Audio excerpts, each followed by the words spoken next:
अस्सलाम वालेकुम नाज़रीन, मैं हूं कामरान खान और आप देख रहे हैं शेयर न्यूज़। आपको पता चले कि आज मुल्क में जो सियासी सूरत हाल है उसने सबको हैरान और परेशान कर दिया है। इमरान खान ने फैसला किया कि वो कौमी असम्बली में वापस जाएंगे, जिसके बाद कौमी असम्बली में उनके 70 जो इस्तीफ़े हैं अरकान के वो मंजूर कर लिए गए हैं स्पीकर कौमी असम्बली की जानिब से। अब कहा जा रहा है नून लीग की जानिब से कि हम उसी वक्त इनको आने देंगे असम्बली में जब ये किसी तरह से मुज़ाकरात पर तैयार होंगे। ये बात बहुत अहम है जो कि राना सनालो ने आज कही निजी टीवी चैनल पे। उसके अलावा एक बहुत अहम बात ख्वाजा आसिफ ने कही कि वो तो तैयार हैं इनके आने के लिए, लेकिन इस वक्त वो अपनी जो स्ट्रेटजी के मुताबिक एक सियासी स्त्रंज के मुताबिक उनको वापस आने देंगे।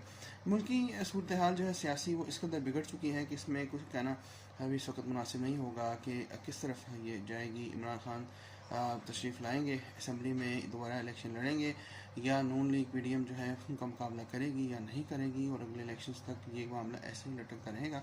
क्या बनेगा इसमें कोई कुछ नहीं कहा जा सकता।